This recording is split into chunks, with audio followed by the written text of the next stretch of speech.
inflation is always the political route after a disaster. After every war, there's massive inflation. After the American Civil War, after the First World War, after the Second World War, there were periods of high inflation, and the high inflation is used to rebalance the economies with the added benefit that governments don't have to tax people. They can just print it. And the inflation is the tax. Joining us today is Clem Chambers, CEO of Online Blockchain. And we'll be talking about the markets. Clem, welcome back. Great to be back, David. Well, welcome to the David Lynn Report. I spoke to you a few months ago, and you were calling for a crash.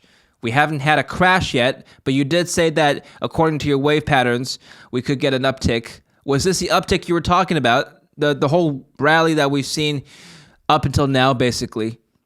Well, I think it's really, really, really difficult to call the markets right now because it's all being driven by politics. And, politicians can do anything and have, complete reign to generate chaos. And when you saw what happened with Silicon Valley Bank, which was something that shouldn't have happened. I mean, there's all these regulators going around changing the rules and enforcing this and enforcing that. And there was Silicon Valley Bank, going bust out of nowhere. And they didn't know it was coming. And then when it happened, well, they did a very good job in the rescue, but it should have never happened in the first place because they should have been able to see that what they were doing with their business would cause instability. I mean, everyone can be smart after the event, but it's their job to be smart before the event, and they weren't. And what then happened with an implicit, not an actual, but an implicit guarantee of all depositors' deposits is a very, very good thing. And the rescue they did was, very smart, very fast, very good. But it's still hard to understand the aftermath.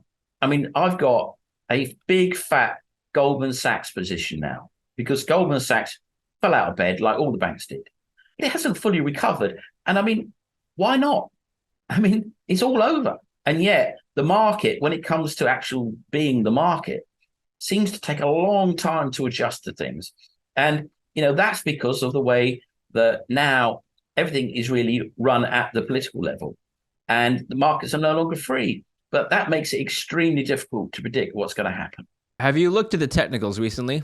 Because, I know you do look at waves. Well, I look at waves. I look at all charts. And I don't look at other people's book on technical analysis and go, well, moving averages 200-day and all that stuff.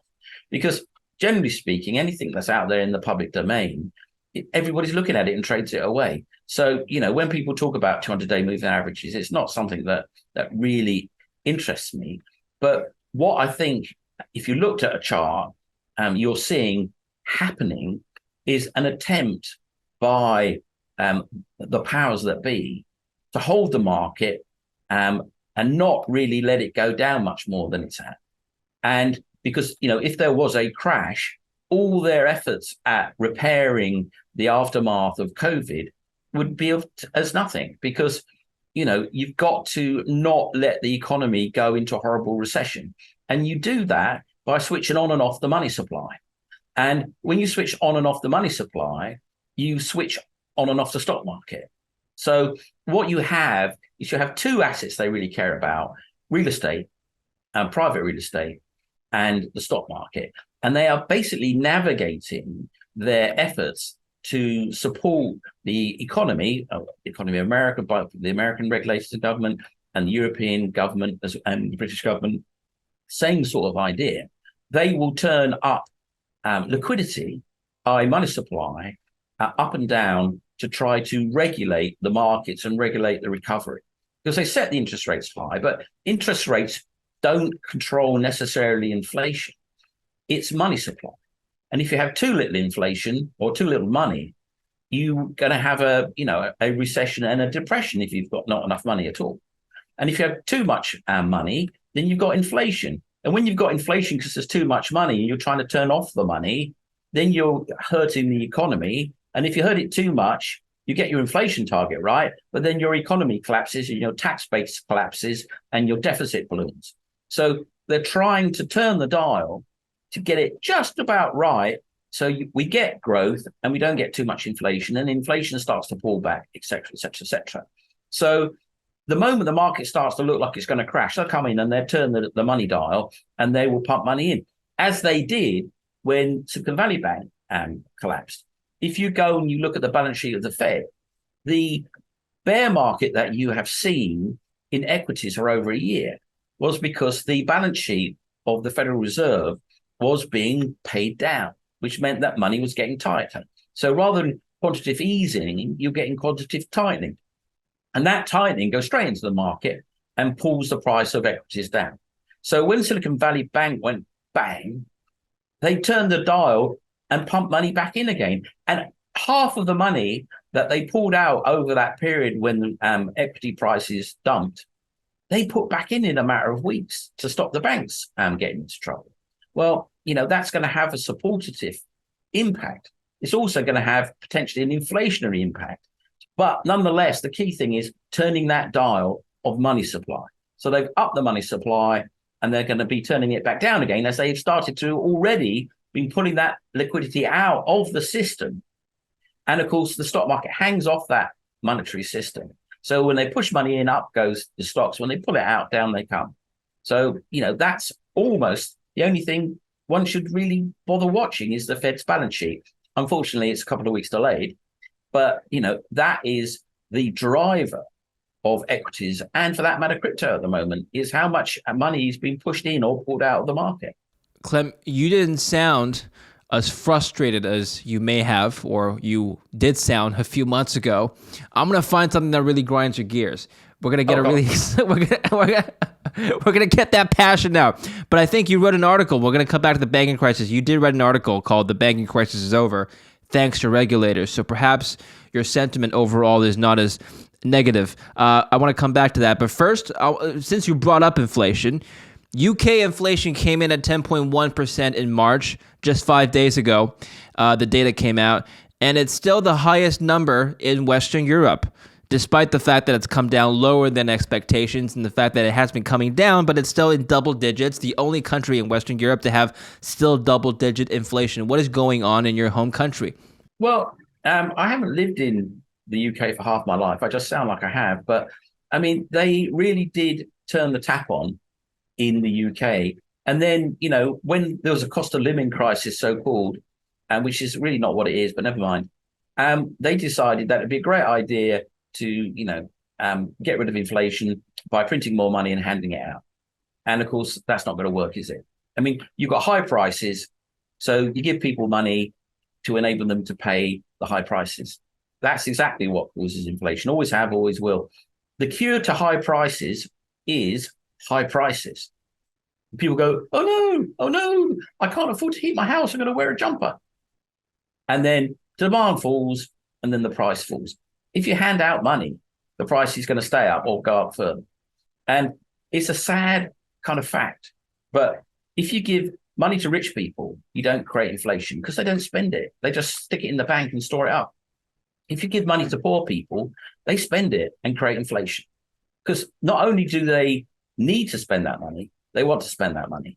And therefore, handing out money, handing out dole is inflationary. And it always has been, always will be. And that's why when politicians hand it out to the populace, you have countries that have inflation. And, the UK has done a lot of that handing money out. And that's why they've got so much inflation. And, in Europe, people's electricity bills didn't get paid in Europe. I think in some countries, but, they were a lot less, lot less forward in handing out support money. They didn't increase their money supply quite so much. And, if you increase your money supply, you're going to get inflation. And that's as simple as that. It's old as hill. It's always about how much money supply you create. And if you don't create enough money supply, you get a recession. If you create too much, you get a boom with inflation. And that's what they've done. And they've got, the economy is much stronger in a sense than it should be. And you can go around the UK and you can see areas of bubbles going on, and all you have to do is look at the price of secondhand watches, things like Rolexes, and what's happened to the prices on that stuff to see that there are pockets of lots of cash and pockets of demand that is really riding over these prices that have gone through the roof. There's no a lack of people going to very expensive restaurants and spending, £300 a plate. I mean, not a plate, but a seat in London. And so, that is the kind of environment that causes this sort of inflation. There is a lot of money in corners sloshing about. And, until that gets reeled in somehow, it's going to stay that way. Well, what were the government spending the money on? You said they're using the Well, just money handing for it out. handouts. It's not spending it, it's just handing it out. It's like, oh, we'll pay your electricity bills for you. For what? We're going to cap your what were the Sorry? handouts used for? What were the handouts used for, Well, primarily? energy is the latest one. I Okay. mean, and there was things like, oh, you got a company, oh, we'll lend you 50,000. Just like that, bang. Yeah. So there was all these, oh, if you're a company and your people are working at home, here's a check. So basically, they were trying to help They were ordinary people bridging. fight inflation, but by doing so, they've created more inflation. Well, or at least supported it.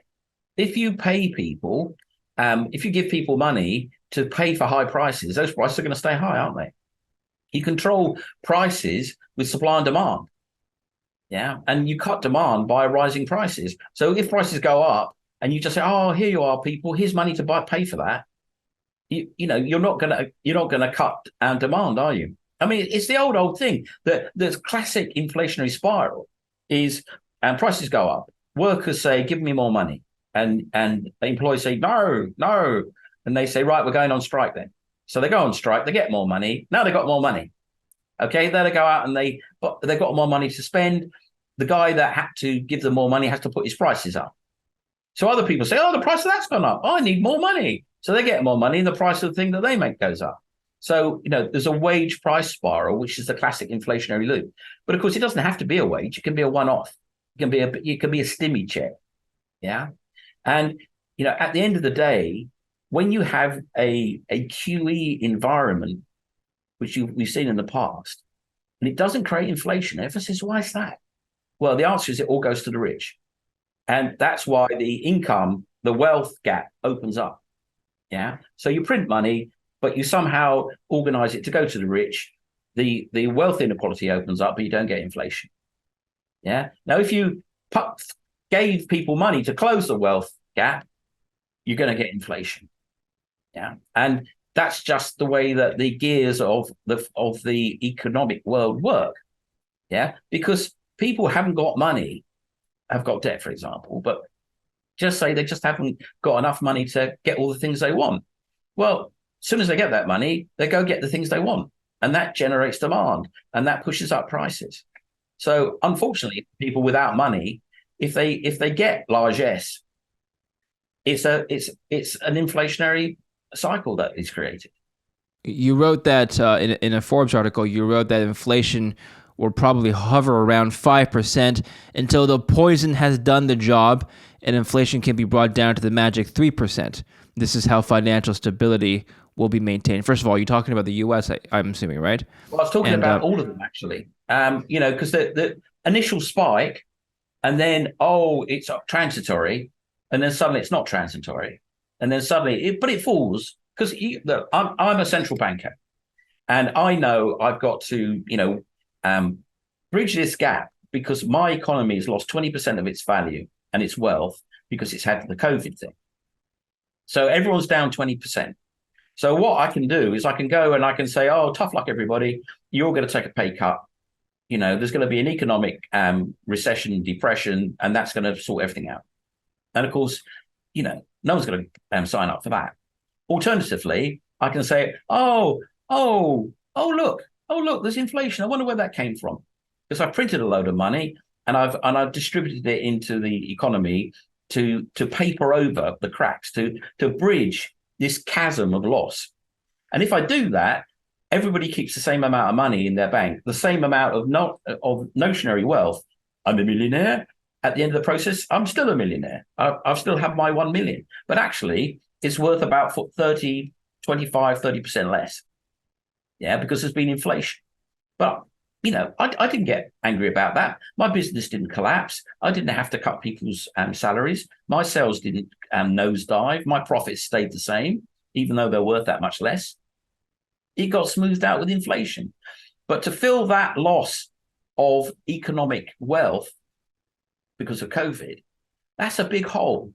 So I have to generate quite a lot of inflation to get everything evened out again, because I've got to get my GDP to debt balanced. I've got to, get my tax take up nominally to do so. So all those things occur when there's inflation, because my tax take goes up because everybody was paying 40% on so many thousands a year salary. The salary didn't go up, or maybe it did go up a bit. And now I'm paying more tax. And the price of X went up, so I'm paying more sales tax, and et cetera, et cetera, et cetera, et cetera. So as a government, I'm getting more income, and that helps me, fill up my horrible deficit situation. And everybody thinks they're making the same amount of money, but there's a cost of living crisis. But what's happening is I'm devaluing everybody's money, and they don't know it. And everybody just moans for a bit, and 3 years later, it all goes away. And you say, oh, it's all those people over there's fault. It's someone else's fault. It wasn't me. I didn't do it. So inflation is always the political route after a disaster. After every war, there's massive inflation. After the American Civil War, after the First World War, after the Second World War, there were periods of high inflation, and the high inflation is used to rebalance the economies, with the added benefit that governments don't have to tax people. They could just print it. And the inflation is the tax. Okay, so your recent article for Forbes, the banking crisis is over thanks to regulators. Now, you were saying that the regulators, the governments, are now on a path to bailing out the banks they have, and so they're going to continue down this path, which is why you've argued that the banking crisis is over. But what is the symptom of all this bailing out? Is it higher inflation that you've talked about? You mean what actually happens from bailouts? Well, right. If you take something like 2008, the original credit crisis, and they didn't see it coming. Nobody really saw it coming because it was going on deep in the bowels of the financial system, away from anybody skilled to see it coming, apart from a few brilliant hedge fund managers. Yeah, they bailed that out. They created a lot of money. There wasn't financial and economic Armageddon. Okay, and they did a brilliant job, and it all worked. But you are going to get side effects. Yeah. So with the last one, for example, it might be quite good what they've done with the bailout, because they've effectively said your deposits, doesn't matter how small, doesn't matter how large, they're all going to be underwritten by the government. And it's going to happen in Europe and the rest of the world that depositors' money is totally safe. Well, that will mean the end of bank runs. So that will mean a lot more security for people and banks. However, it will also open up the possibility of, banks who like to live on the edge of getting up to a new set of monkey business, which nobody will spot until it's too late, which will then create another crisis. So governments, the whole role of government is meant to be, technically, if you go back far enough and read the right textbooks, security. So their job is to give security, border security, armies, firemen, policemen, all those things that you would end with security, even environmental security, right? Financial security, banking security. That's what they're there to do. And it's a tricky job. And if they mess up, you get a lot more chaos later. And if they do a brilliant job, you didn't even know it happened. So, ultimately, they're the ones that make or break economies. And the less that they have to interfere with them, because they're a blunt instrument, the less volatility you get from day to day, punctuated by the occasional moments when they have to step in and save the day. But, now the markets are so entangled with the governmental level, it's hard to look at them as a free market and as a smoothly operating market, which you can predict, because ultimately it depends what side of the bed the Federal Reserve governors got out of, or the guys in the White House got out of, that can create something really quite difficult to predict. And I think what we're seeing in the markets today, where the markets are running not in phase with the economic realities, and you end up asking yourself, well, how do you ride out a difficult market like this? I mean, Google's got an incredible market cap valuation. I believe they stopped development on their new campus. So how do you square those two things? Okay, so let's look ahead then, Clem. So you're saying that the banking crisis is over for now. There may be higher inflation. If you're in an economy or in any economy with high inflation, let's take the UK for example. How do British investors beat 10.1% inflation with their money? How do you preserve wealth in that kind of condition? We can extrapolate the same kind of theory to other parts of the world, but It's yes. very, very difficult. It depends where your wealth is. You see, if you were smart, you'd have any cash that you've got spread over different currencies. So, if you've got a big chunk of cash lying around for whatever reason, you'd have it Swiss franc, USD, a bit of yen, and the pound too. But that's a hedge. You say, how do you beat 11% inflation? Well, the answer is you don't. It beats you. And that's the trouble with inflation. That's why it's a negative, because it breaks a lot of value creation by the way that it actually is difficult. And the taxation system doesn't work under high inflation, like 11%. I mean, you've got assets.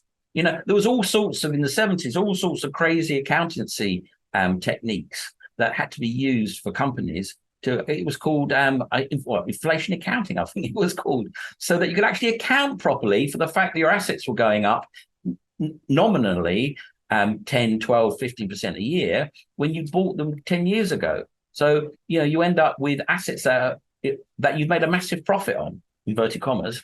On the currency front, I suppose you bet on a central bank that is the most hawkish, which was the Federal Reserve up until now. The DXY up until a few months ago was the strongest point relative to other currencies for the last 20 years. But because the Federal Reserve was the most hawkish, yeah. You've used the word bet.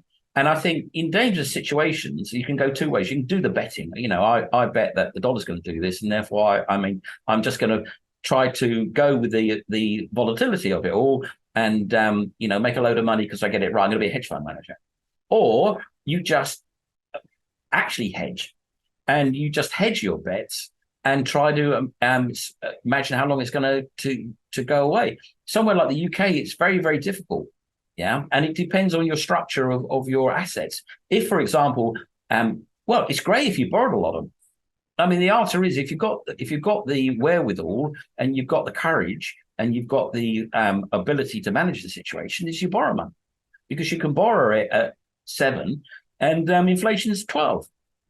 And of course, the classic for that is property. But trouble is with property is you leverage yourself up on low interest rates go up, and all of a sudden you're bust.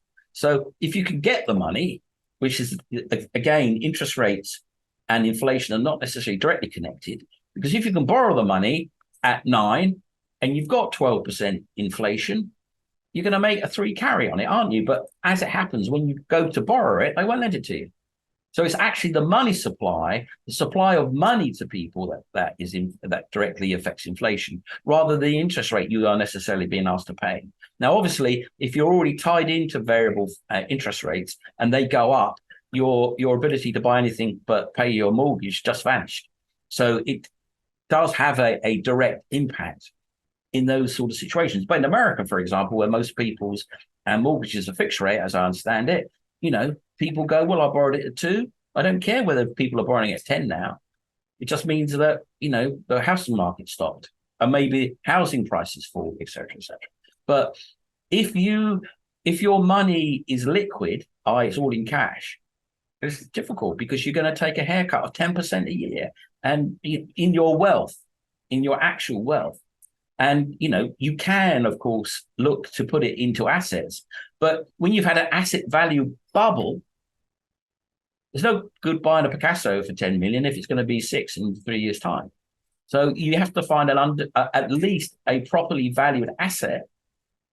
And to do that's quite difficult. I mean, my solution is to buy lakes. How do you feel? Not many people can go out and buy lakes. Lakes? Lakes, yeah, big bodies of water with the fishing. What do you do with a lake?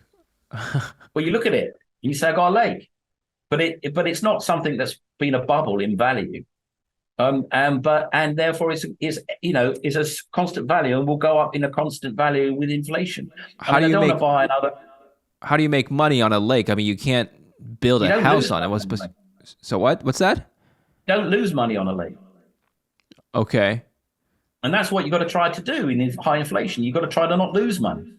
Right. Right.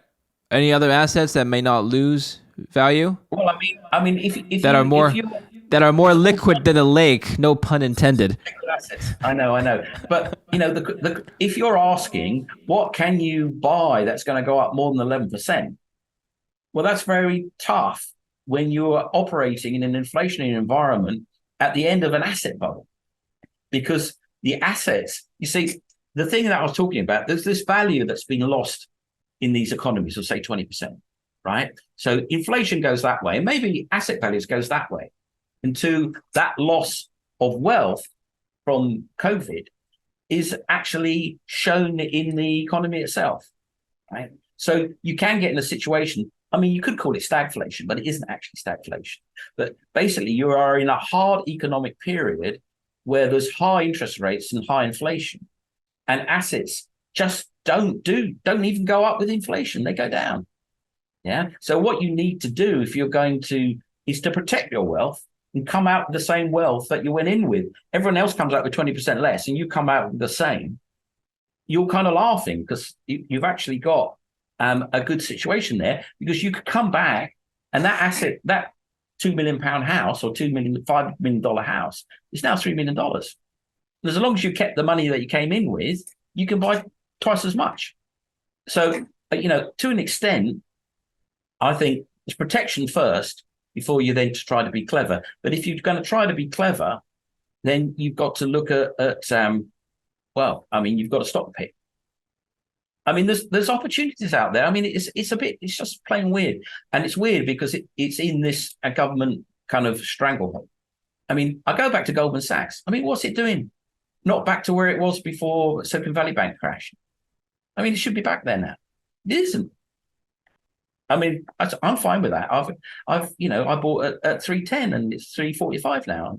I'll probably sell at 360. But it's like that shouldn't happen. That should not be there. So there are special circumstances, but again, you're in gambling land. And in dangerous times, you can either go, I'm going to gamble and I'm going to be amazing and I'm going to outperform because I'm so smart, or you do the sensible thing for a man of my age, and that is to protect your wealth rather than to try to make some end run. And I think it's very, very, very difficult to make money in a bear market when we've had an asset bubble. But if I look at alternative assets, I see the art's doing quite well. So high quality art is doing well, and funnily enough, and it's very strange, high quality wine is doing extremely well, which is happy because I like high quality wine.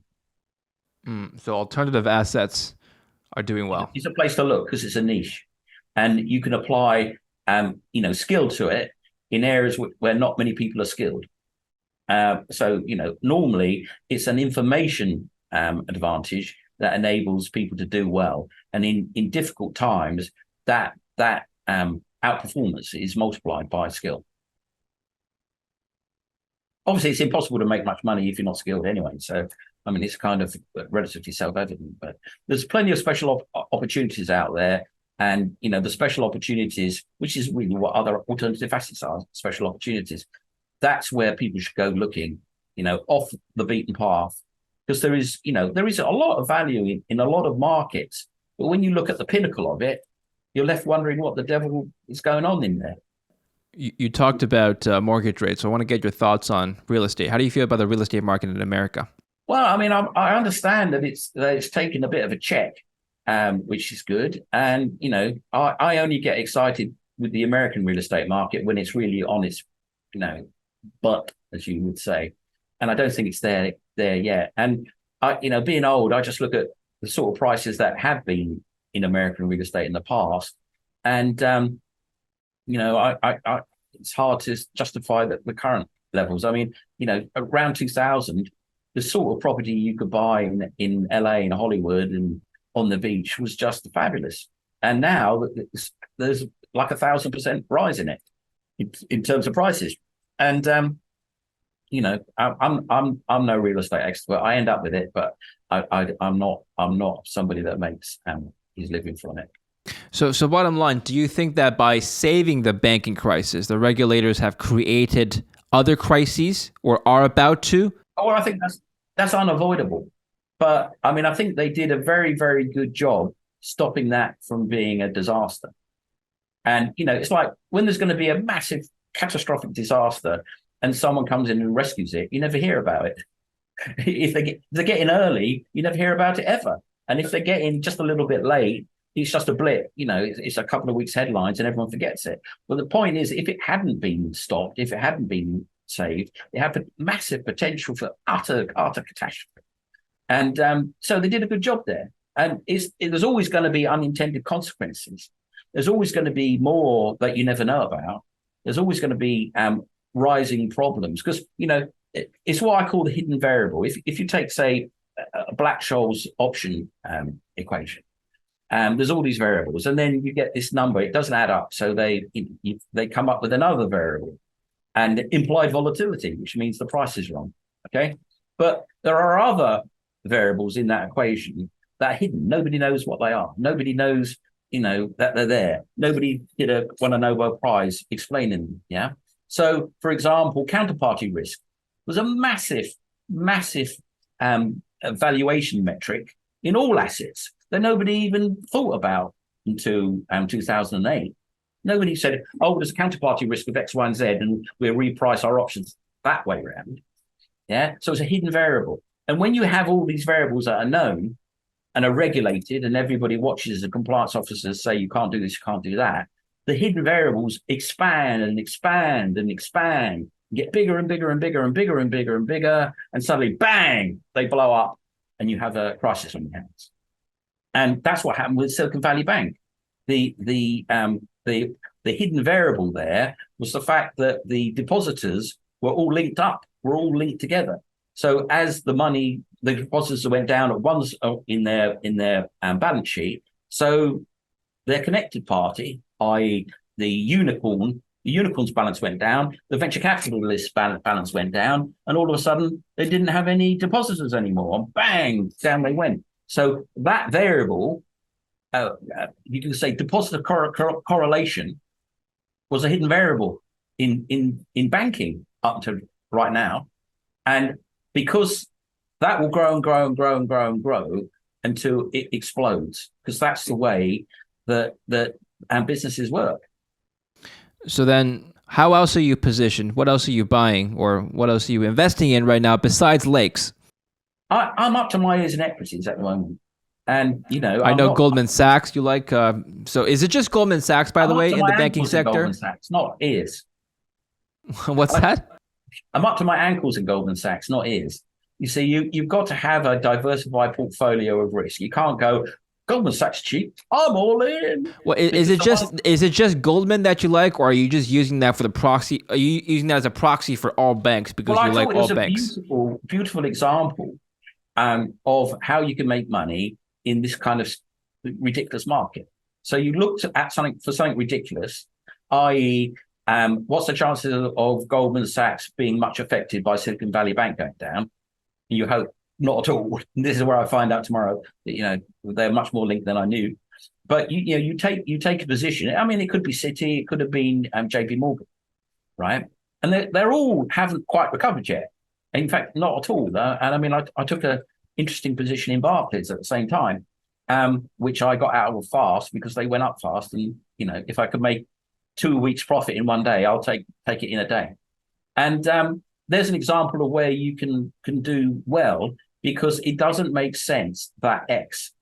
And there's a lot of it doesn't make sense that X in the market. So, you check all your facts and you do a sanity check and make sure you're sober and make sure you didn't, it's the right day of the week. And then you put a position on. So I think there's plenty of those opportunities and they're really speculations. Yeah. And the investment is on the idea that the I mean, I'm UK stocks, so I'm not really much applicable to your market here. But you look at it and you go, well, ridiculously cheap stuff the Americans are going to show up at some point and buy it all up and take it home. And, that is the speculation. That's the special situation. And it's the UK market. So, as I've decided, and I hope they agree with me, that the regulators and the powers that be are not going to allow or do their very, very, very, very, very best not to let happen a crash for various reasons, then you're kind of safe. You've got a little bit of a copper bottom on the positions that you're taking.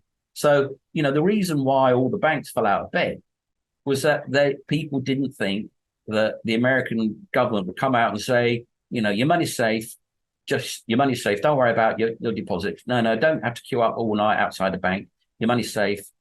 It's completely guaranteed. You're safe, you're safe, you're safe. You can go home now. We'll get it all sorted.